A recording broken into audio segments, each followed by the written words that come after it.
Welcome back. This is Daybreak, and thank you for staying with us. The hashtag on X is Daybreak. The SMS code is 22422 at Citizen TV Kenya and at Ayub Abrikadi. With me in the studio, David Kiari is the chairperson, Road Safety Awareness Association.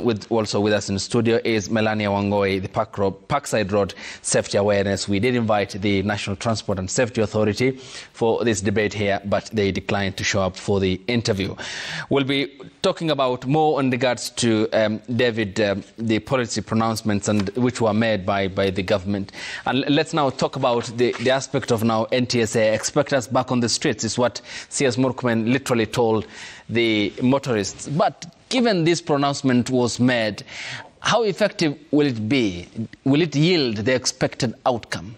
Let me tell you, Murkomen is acting in a very awkward way, because he's just talking about NTSA going back on the road. We are the people who fought for NTSA formation, and we had a reason. And for NTSA, for those people who are supposed to be on the road, were supposed to be marshals, and they were supposed to be drawn from the police.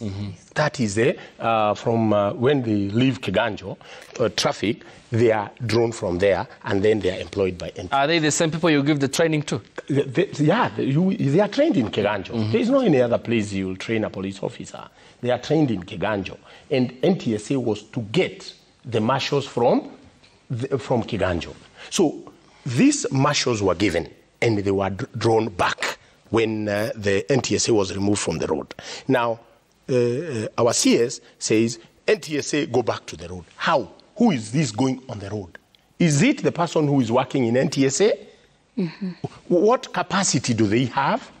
That person, maybe he's an IT guy. Will they remove all the people now to go on the road?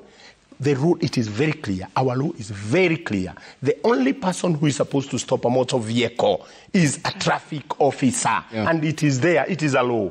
So you just wake up in the morning, NTSA to go back on the road.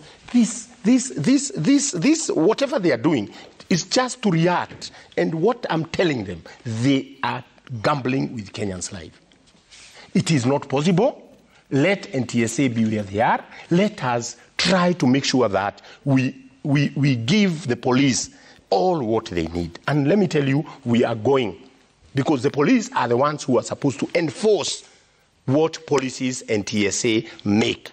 Why do you want policymakers again to be on the road? But as you mentioned that then, from your submission, the conclusion anyone makes watching this broadcast is then that you have no consultative meeting, and this largely you are blaming the ministry and the government by extension for not offering you the listening ear. Exactly. So what's the recourse? Because as we extend in the course of this broadcast, we'll talk about NTSA back on the streets, we'll talk about lack of inspections of the vehicles despite having 17 gazetted areas for that, how corruption is also affecting the industry.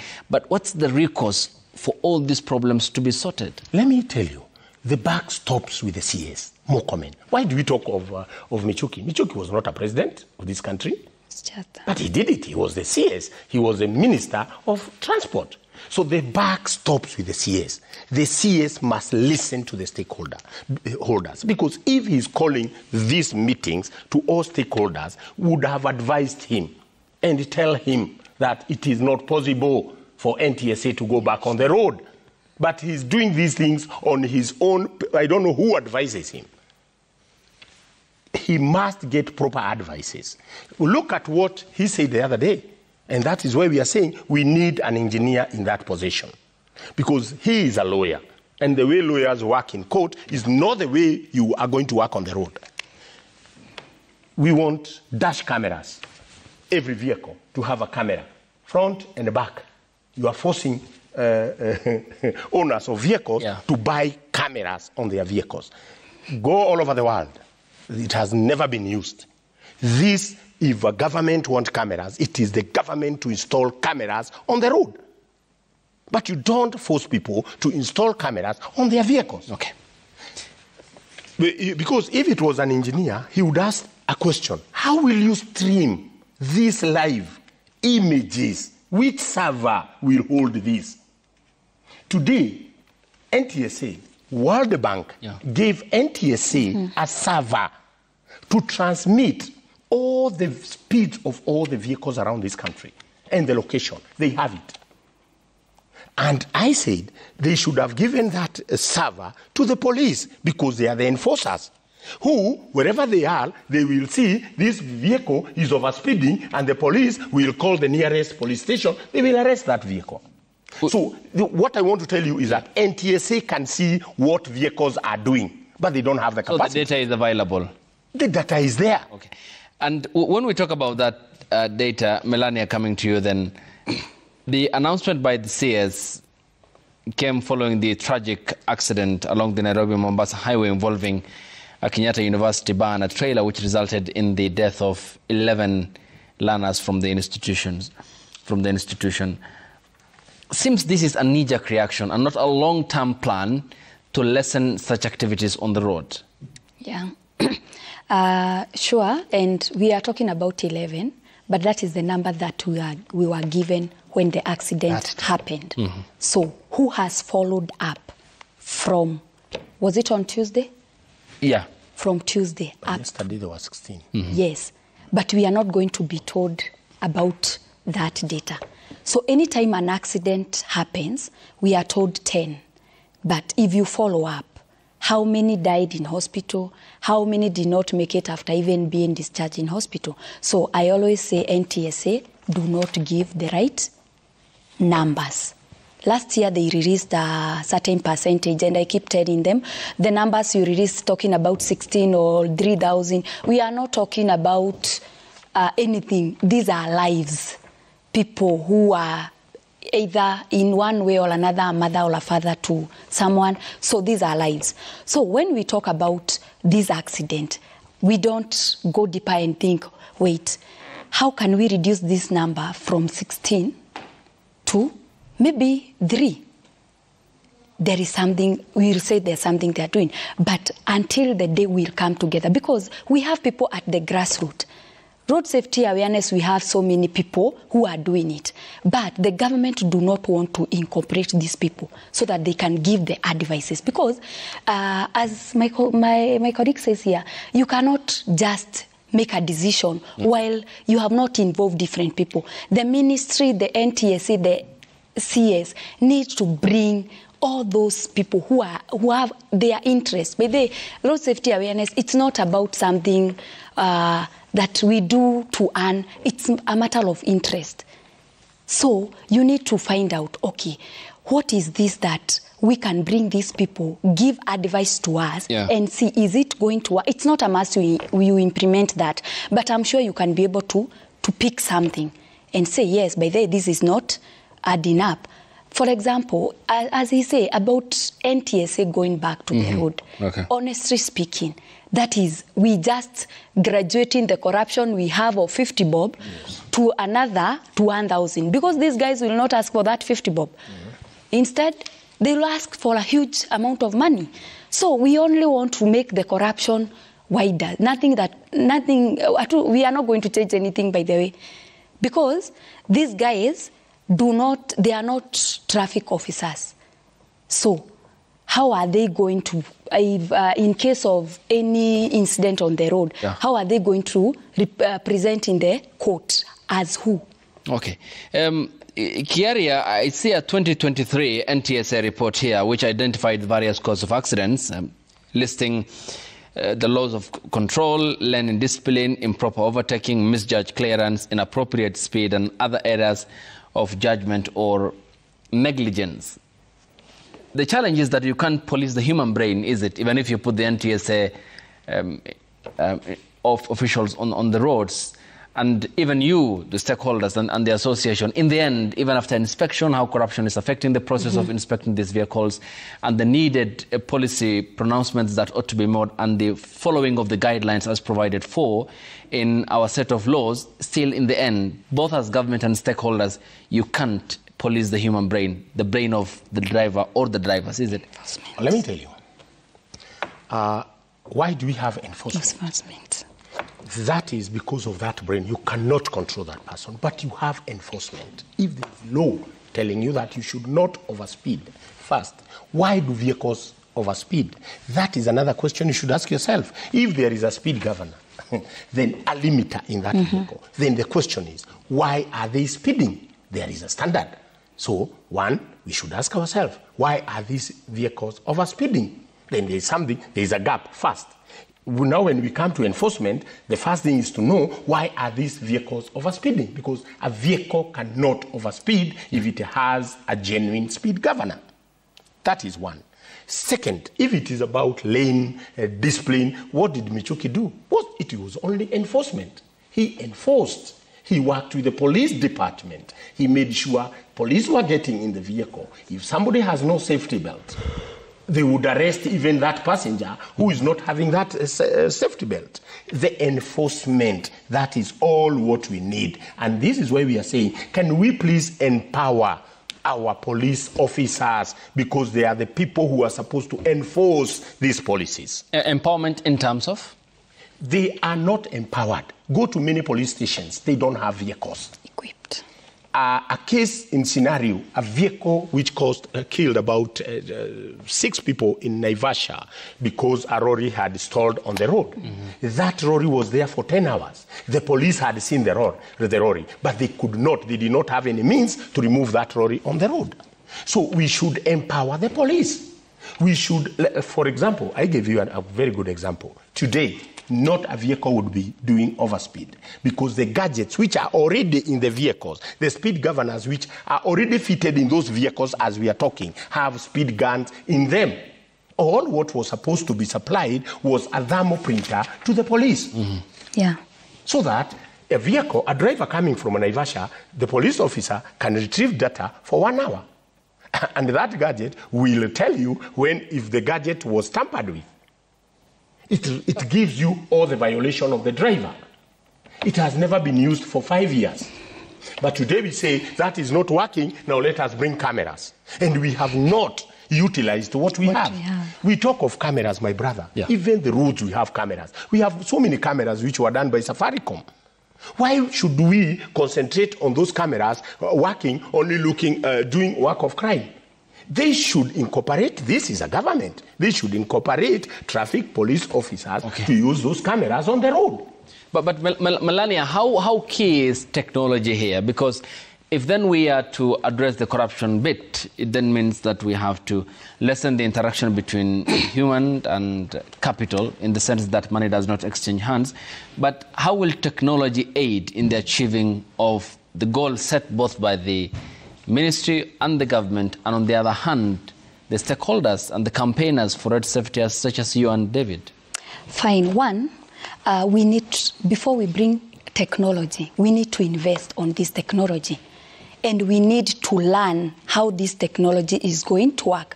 One problem that we are having in Kenya, it's a matter of copying what abroad countries are doing and trying to implement it here in our country. Because when we talk about the cameras that are supposed to be fixed, who is going to operate these cameras? Who is this going to operate these cameras? Our police officers, like he said, they are not equipped. They have not been taken through how they are supposed to operate or how they are supposed to check these cameras. So what I feel, we only copy what other countries are doing and bring to fix. For example, we have, let me give a very simple example. We have the traffic lights in Kenya. Do they operate without the traffic officers? Yes, they can. They can. But do they? Still you find the presence of a police officer. Why? What do you think is the problem? Why? Why do we have the traffic lights and we have the traffic officers? So why should we have the two in the first place? It is because we have a technology, but we do not know how to use it.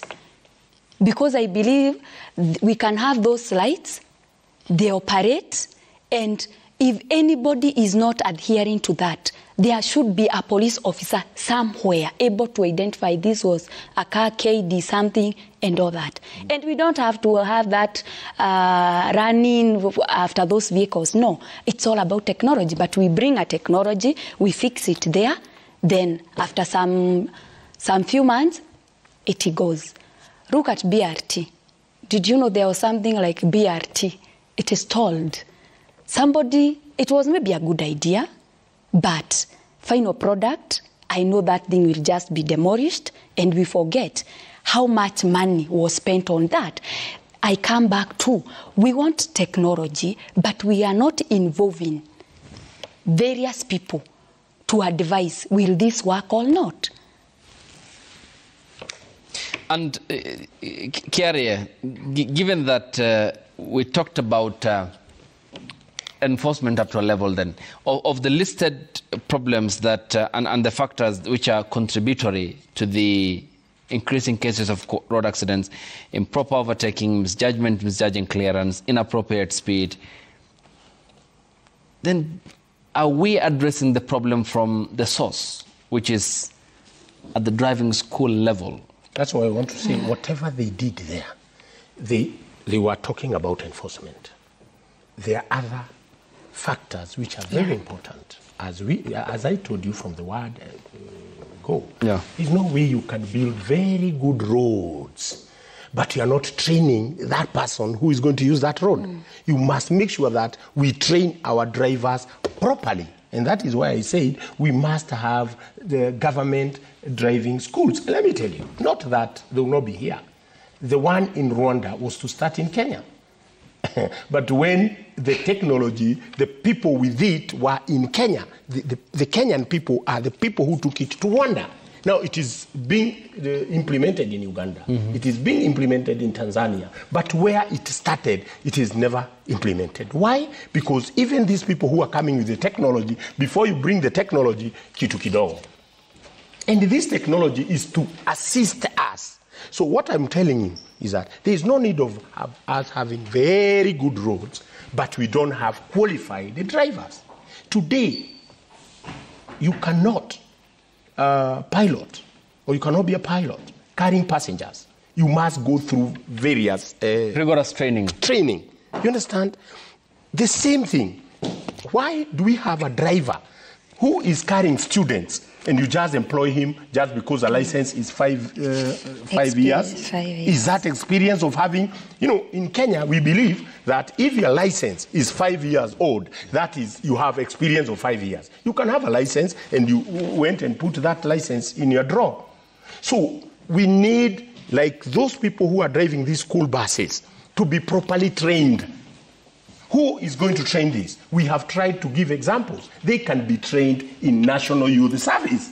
We have professionals there.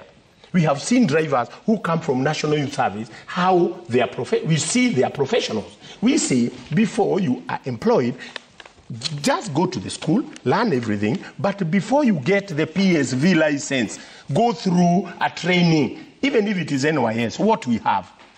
We can use what we have. Instead of saying, we want to do this, we want to do this. But today, what is National Youth Service doing? They can train our people. We said, why can't these people train border borders? Why can't they train border borders? Do you know, for your information, we don't have any regulation of heavy commercial vehicles in this country? I'm just giving you a very good example. We don't have regulations. We don't have proper regulations of even these school buses. We need to have proper regulation. We have proper regulation of PSV. Everybody knows what a PSV should entail. Do we have proper regulation to these school buses? The regulation was done, and it was done by a board which was there, which came up with the color yellow. From there, everything else went haywire. Go to those buses, get inside. See the safety belts which are there. Yes. There are safety belts whereby even the kids cannot fit the kids. But is our training right then? You talked about the comparison that you drew in terms of, say, the case for the training of the pilot and the driver. Both ought to be rigorous, is it? Because in the end, you are trusting human lives with both. Yes. Isn't it? Yes. Then is the driving school test as rigorous, as specific, and as demanding as is the other one? Because they share the common denominator of carrying human lives. This one, but we have one problem more than the other. And it seems that we have certain problem at the source. And let me tell you, do you know if you want to become a PSV driver? Yeah. Most of them come from the Makangas. They are from that category of so they must learn through apprenticeship. When they are given the vehicle, from there they get the license. Same, and from there, they take the vehicle and they start driving. Who is supposed to take responsibility? That is the government. That is our government. Because one, and what I told you, everything stops at the high leadership of the government. For us to achieve, we need that goodwill from the government. Remember, when Kibaki was the president, there was that goodwill. That is why Michuki could work properly. So all what we need is that goodwill of the government. Because one, if the president is swearing today, the first part is to make sure that in our constitution, he protects properties of Kenyans and the lives of Kenyans. That is the first thing. So our president must make sure that he protects us. So that if he has given Mokomen and Mokomen has failed, we are telling him, please, give us another person. Thank you. Yes, Melania, you have a point, please? Yeah, my point is when we talk about, you have asked about the driving. As I said earlier, the traffic department, how many are they in Kenya? And when they are doing the testing for these drivers, how long do they, or how do they, what can they say? This one is qualified to proceed in driving. This one is not. I think you have been into driving schools, and during that test, it only takes 5 minutes to drive that truck. That 5 minutes cannot tell if you qualify to be a good driver. Also, we have people who I drive around, like what he said about Makanga, then I just go for that testing. And I get my license and I'm fit to go to the road. So, as much as we may talk about we cannot keep on blaming each other on what is happening, but I feel if we start from the grassroots, by at least handling the simple, let me call the simple rules that can be handled, like overlapping, which anyway, like Thika Road, we have a very good road, but we'll have matatus picking and dropping anywhere. Is that something that is so hard for enforcers to ensure that it has come to a stop? So I feel like this whole thing, it's all about someone do not want to act because they know if they act and make things straight, there will be something that will not be coming to the table like it was. Okay, so that's generally the point of corruption that you talked about. Carrie, if we are to look at the number of deaths, again, this is to segment this in terms of the motorists. You have cyclists also on the other end, and the number also keeps to be coming up. We also have serious cases with motorcycles. Is this not a compounding factor of a larger problem that we have? It is, because you see, like now we came up with a Boda regulation, which has never been implemented in Kenya. And you remember how much money was spent when Matiang'i had even a team, and whatever they came out with, we have never even known what was agreed upon. So what we are saying, and I told you this, when you look at the numbers don't lie. Like now we have started to see an increase of private vehicles killing people. Private vehicles don't go with many people, but if you see the numbers now of the private vehicles, those people now are causing many accidents, and that is attributed by the issue of the driving license. Because if we are not going to give our drivers, making sure that the person you are giving a license is properly trained, then we will have these problems. Come to the pedestrians. Yes. Look at what is happening. Look at the time these pedestrians die. It is from 6 to 9 at the night. That is when we have so many pedestrians killed on our roads. That will tell you something, that there is a lot to do with drinking and driving. And when we talk of drinking and driving, people just think that you should not drink and drive. We always say, don't use our roads when you are drunk, even if you are a pedestrian, because even your eyesight, the way you decide is completely different. So at any time you are using our road, please make sure that you don't drink. when driving, when cycling, at any time when you're using our roads. So we have so many deaths in that category. But what is alarming today, or what made us came here today, is look at the accidents which are happening. A truck is involved. Look at all the accidents which are happening now. We are not talking of PSV. And if a PSV is involved, a truck has hit that PSV. Now, we should concentrate on the heavy commercial vehicles now, because it is something every day there is an accident. Yeah. Every day there is an accident involving a lorry. Every day there is an accident involving a school bus. So what we are now supposed to be thinking is, what are we supposed to do? Let us not start thinking about the way we will do the cameras, the way we will start training our drivers. We should be thinking, what are we supposed to do now so that we don't have this accident happening tomorrow? So that is why I'm saying, if you ask me, I would tell the government, 3 months' time, make sure that all lorries, all school buses are subjected for inspection. Either the vehicle went for inspection or not. Must go for inspection. Okay. This will bring this thing down. You know, we must know, what are we supposed to do now? We are not supposed to say we are taking our drivers for training and vehicles are still on the road. So people will continue dying before our drivers are properly trained. People will continue dying before we have all these cameras erected on our roads. So what we are saying, what is supposed to be done now, and which is supposed to be done as early as today, is to make sure that the government announces every heavy commercial vehicle, and we are talking of heavy commercial vehicle, and a school bus must be subjected for inspection. Okay. Melania, this is very interesting because over 22,958 drivers of the public service vehicles were arrested and prosecuted for violating the highway code, resulting in more than 99.4 million Kenya shillings in fines and forfeitures. This is a staggering number, is it, of public service vehicles? I mean, if you have such a number, and these are people who carry back and forth members of the public who use more than 80% of their transport means as the public sector one.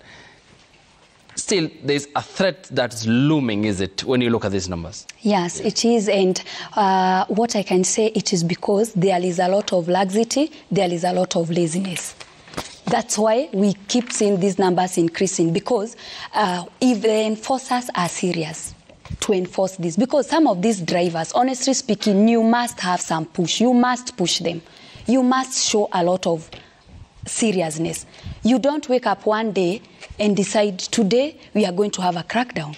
They already have told each other, today there is going to have a crackdown. So if you don't have speed governor, you have to make sure it is operational. Then after that, after 2 days, back to normal. So it's all about seriousness and focus. One, check from the word go the issues that we have aligned. Then you are aware that at least the inspection tick. When we come to our roads, we are like, now we talked about this. You have this mistake. And I always believe we don't need to always be taking these people to court. We need to come up with a law that maybe we can have fines, instant fines. Instant fines. And that's why I'm talking about investing and equipping our police officers. This is one of the ministries that can bring a lot of taxes in our country. Because if we have those instant fines, don't give 100,000, honestly speaking. It is not making sense. Okay. But you have found this vehicle, it's overspeeding.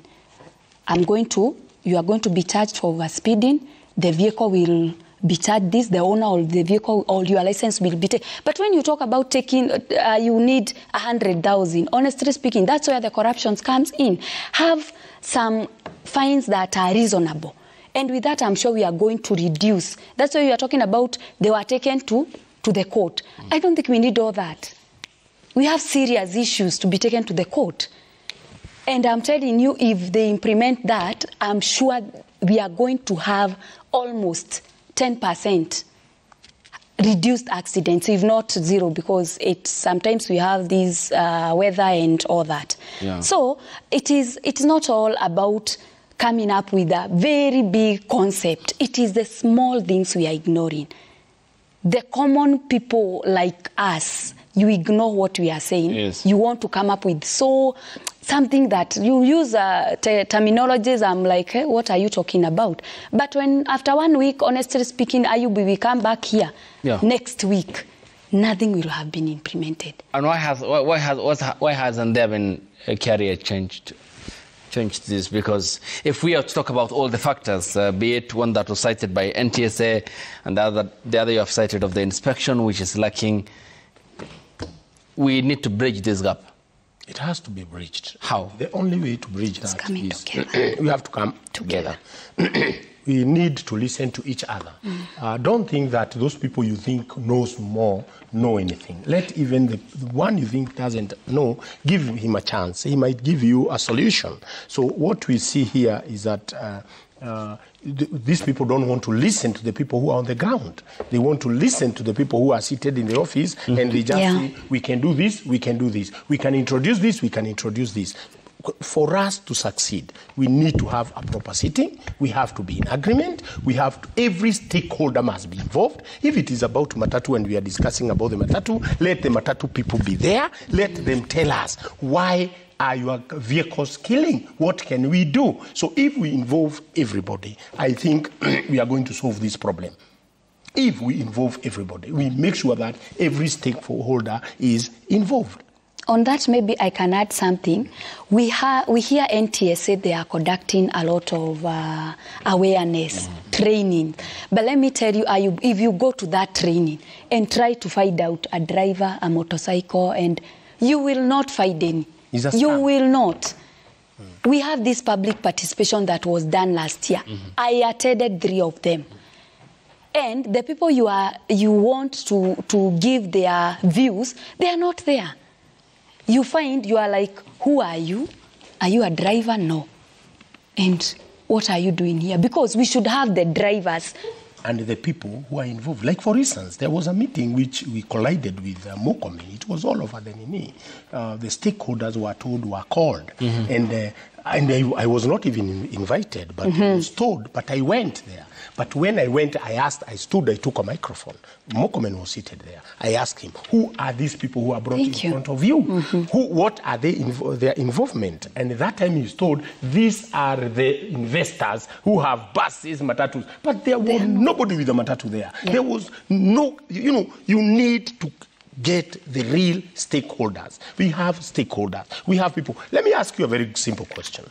We have companies which their vehicles are never involved in an accident. Okay. I give you a very good example. I'm not promoting it. Look at Bamburi. How do they conduct themselves? They have employed even somebody for safety to make sure that their vehicles, before they leave, everything is perfect. Those vehicles are not involved in accidents. Okay. So even us, even if we agree with corporates, even corporates should make sure that they save their their workers' lives. So everybody must be involved. And that is where we are saying road safety is not a one-man show. It must be inclusive of all the stakeholders. No matter what small that person will contribute, it might save a life. But then, Melania, coming to you, how is this awareness campaign? Even as stakeholders, you have expressed your complaints here of the ministry not lending you the listening ear.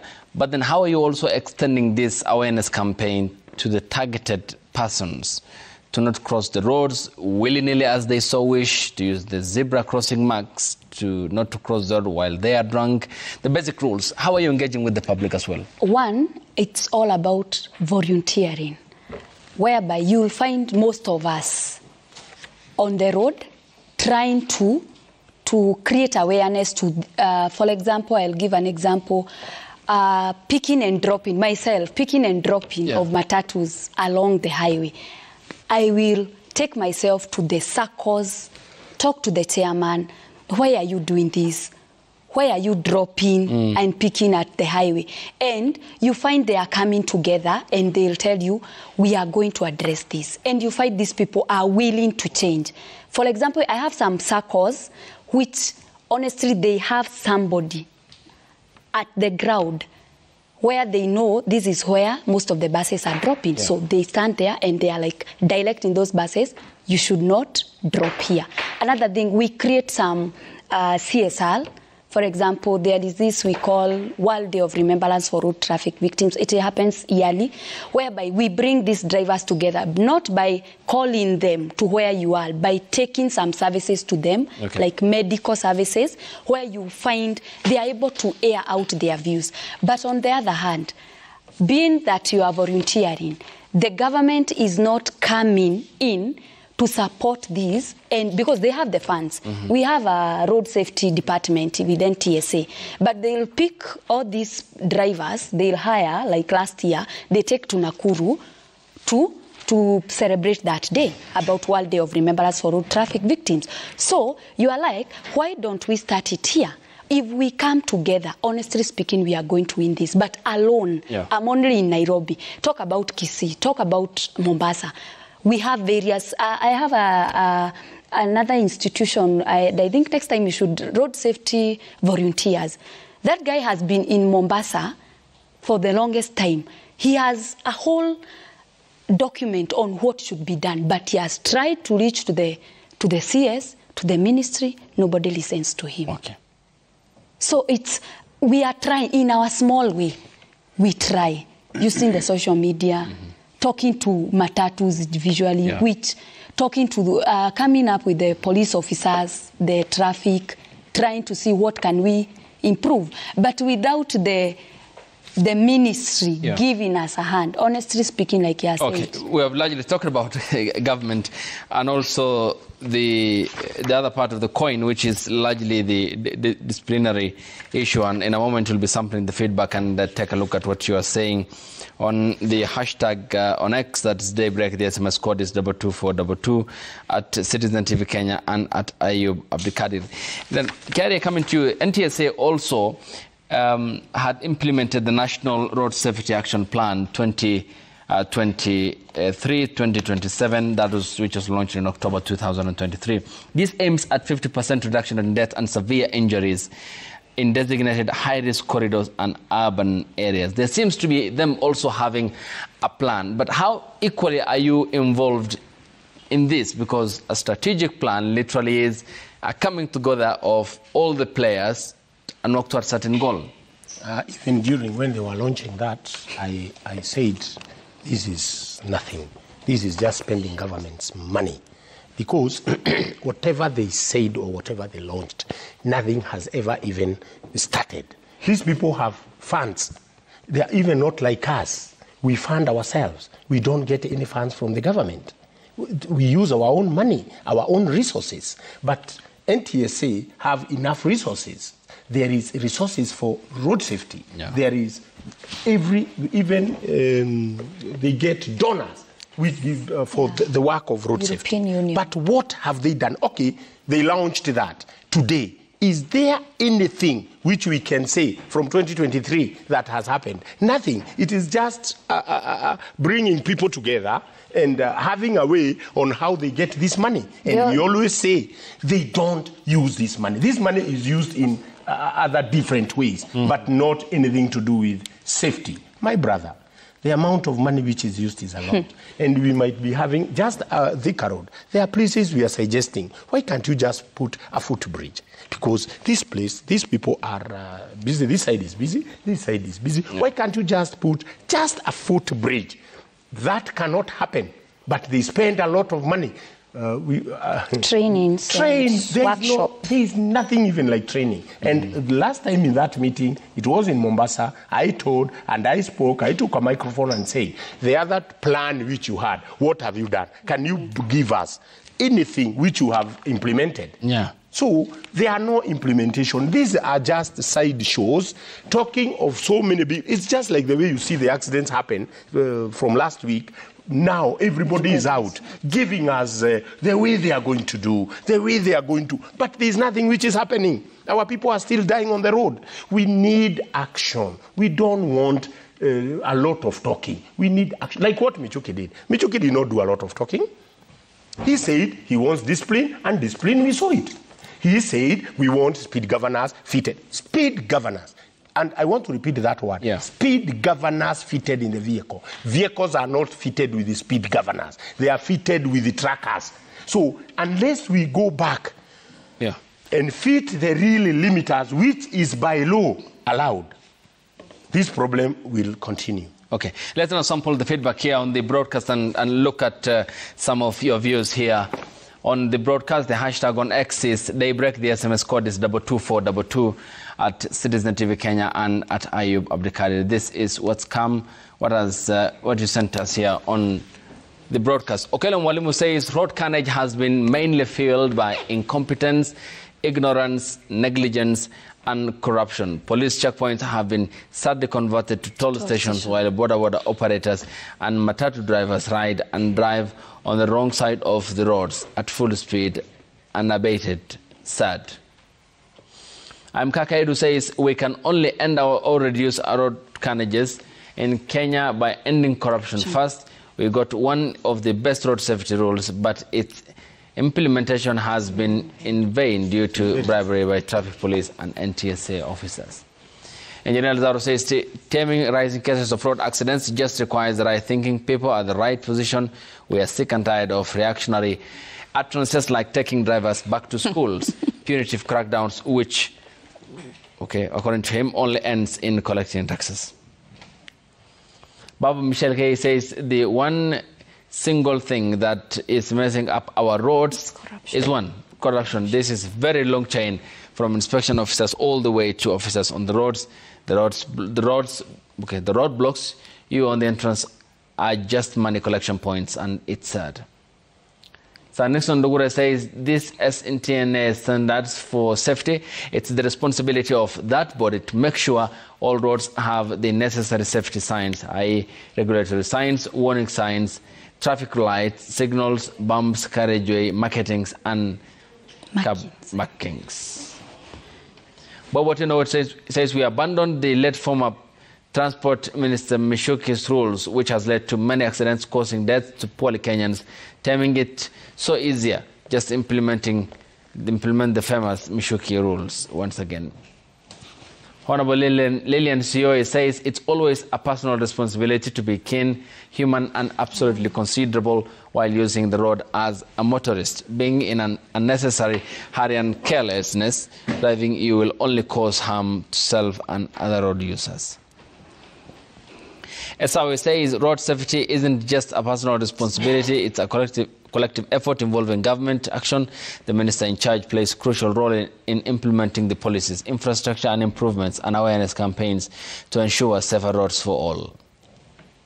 Godi Barsawari again says there are so many amalgamated departments under the Ministry of Roads, and in my opinion, Kipchumba Murkomen must be very overwhelmed. Let the ministry be demarcated into easily governable units for clear leadership that will reduce the accidents.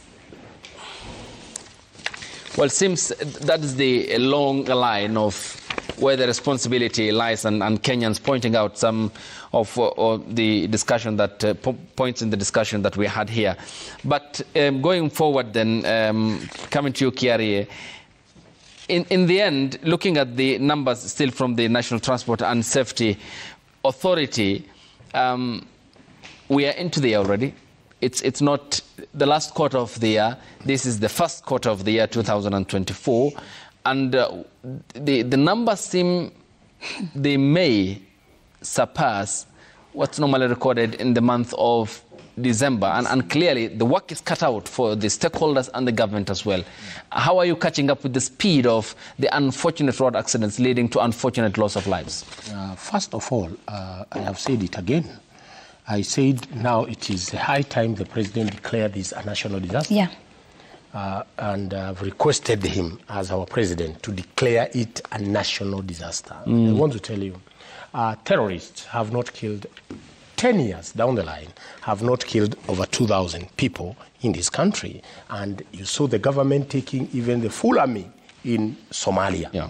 I want to tell you today, what you call, like now what is happening, closing of bars, alcohol, whatever is happening, the whole government is on it.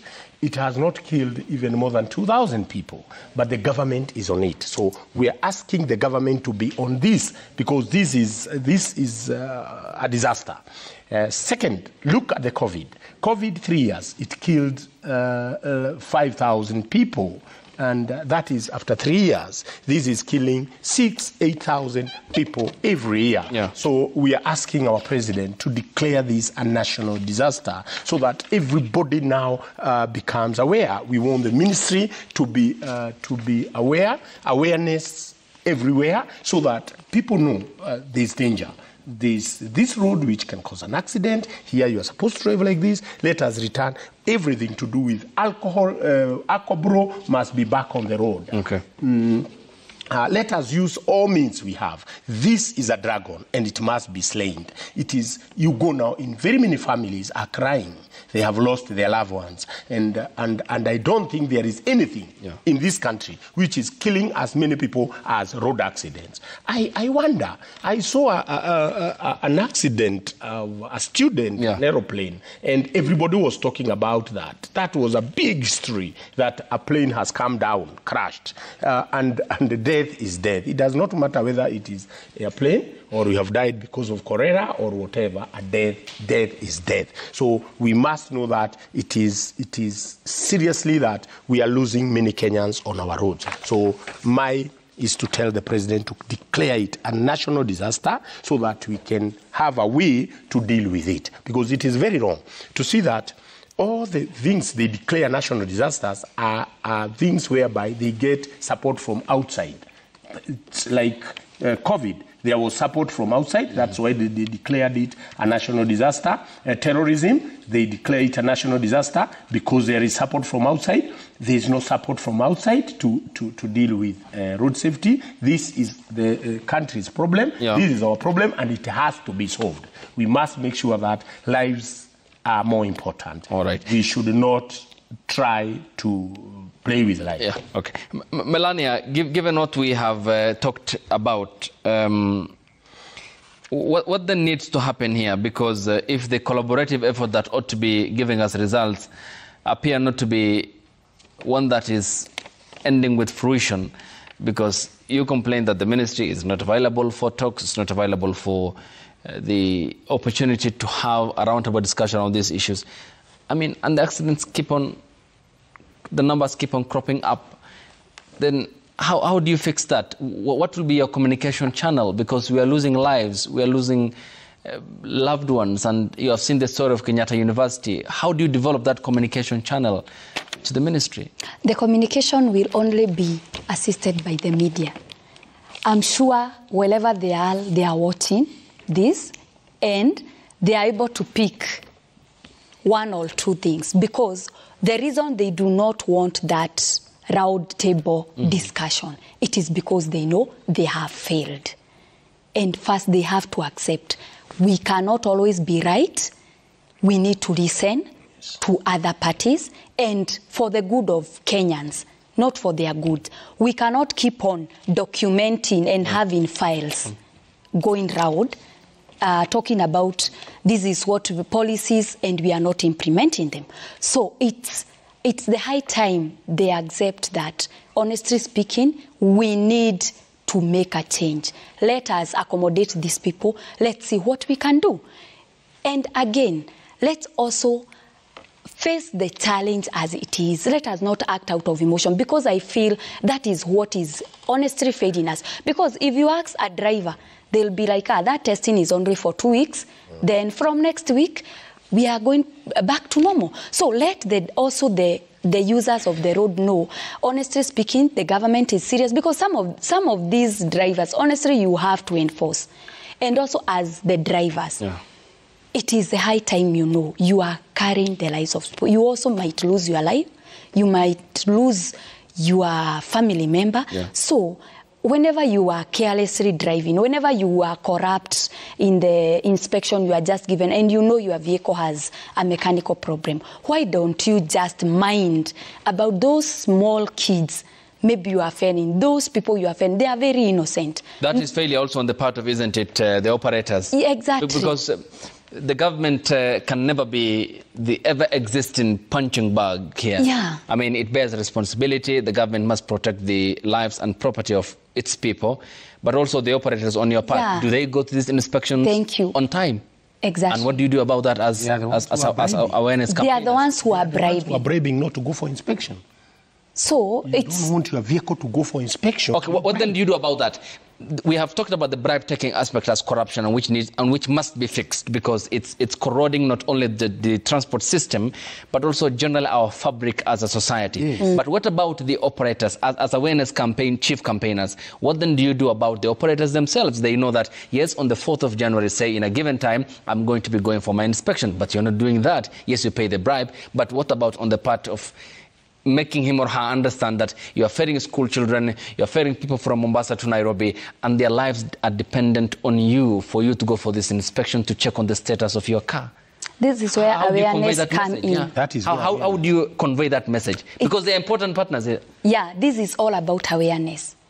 You create awareness to them. You try to show the sense as to why you should go for inspection. But unfortunately, these people will always give you another reason. Even if I go for that inspection, my vehicle still will have, anytime the traffic officer will say my vehicle has an issue. So I better not go for that inspection, because at any one point, I'll still give that 50 bob, that 100 bob. So you find, as much as we talk to them, they also have their grievances, which they say, honestly speaking, we would like to comply. But sometimes you are asked for some money and you are like, what mistake did I do? So as much as we may face them, there are those who feel completely it is their self-responsibility to do the right things. But many are those who feel this matatu industry is not an easy job, honestly speaking. Okay. So at some point they are like, I'm supposed to give police officer 500, the owner needs 7,000, I need fuel, I need to feed my family. So they are like, honestly, madam, even if I go for that inspection, tomorrow I'll be told my tires are not good, yet they are the same people who did the inspection. So there are those who are willing, but when they come back to the road, they find other people who are, I would say, they are hungry. Oh, but what are you taking where are you taking the bread then? Because it's a common sense question, Carrie and Melania here, that yes, the owner of that matter, and this is how it works here in Nairobi, a bit of an understanding, that the matatu owner has a set target of his income per day. Yeah. But this driver knows it's time for the vehicle to be subjected to inspection. But he doesn't want to do that, one, in fear of bribes that will be solicited at the point of inspection. And in the end, while he knows that is the problem, he does not convey the same message to the owner that, look, if I proceed with this in fear of the inspection, and I'm ferrying people to and fro here in Nairobi, it's uncertain, because people might lose lives. And here, what gives you then that confidence, you as a driver carrier, or as an operator, that you don't want to subject this vehicle to inspection, you don't want to convey the message to the owner that the time is due for inspection, and conscience drives you that you are driving a vehicle that at any given time can break down in the midst of that journey and can lead to loss of lives.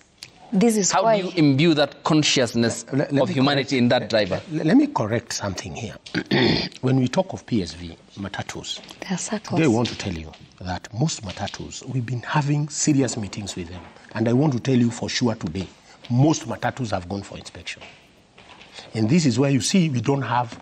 There was a time we had so many accidents involving matatus, and we had proper sittings with them, and we discussed a lot. And let me tell you, most matatus go for inspection. Now, the current problem we have is the school buses and these heavy commercial trucks. Yeah. Because those people who owns those, particularly these heavy commercial vehicles, mostly are the people who we call who in this country. It's not like a matatu person who will be forced and be told to take his vehicle for inspection. Okay. They are the people who, even the police officer stopping that vehicle on the road like this, and then he knows that vehicle belongs to who, he will just release it. Because next time he will find himself in Mandela. And that is why we are saying the law of this country must be followed by the rich and the poor. Now what we are experiencing now, today, is not about the matatu. We always say matatu really don't belong to the real rich people. But when you come to these trucks, they belong to who is who in this country. And those are the vehicles we are saying they are not going for inspection. Okay. Because even a police officer cannot stop that vehicle. But now we are telling the government, they are using our roads. Let the law go. Let us make sure that every vehicle is subjected for inspection. Thank you. Another thing I want to tell you. Briefly. For you to take a vehicle to inspection, it costs a lot of money. Because you have to make sure that the tires are good. You have to make sure that the brake system is working. It is expensive. But not more expensive than the life. Than that life. Yeah. And we always say that safety is more expensive than anything else. Thank you. Thank you. Thank you, David Carrier. Melania, your time is all appreciated as well. David Carrier is the chairperson, Road Safety Association. Your time is appreciated. What a time to have this discussion in regards to road accidents, and also that of Melania Wangoi, the Parkside Road Safety Awareness Campaign. Your time is appreciated. We look forward to more engagements here in relation to this topic and others as well. And thanks to you too for waking up with us here and watching the broadcast. The hashtag on X has been Daybreak. The SMS code is 22422 at Citizen TV Kenya and at Ayub Abdulkadir. Thanks for watching. Good morning.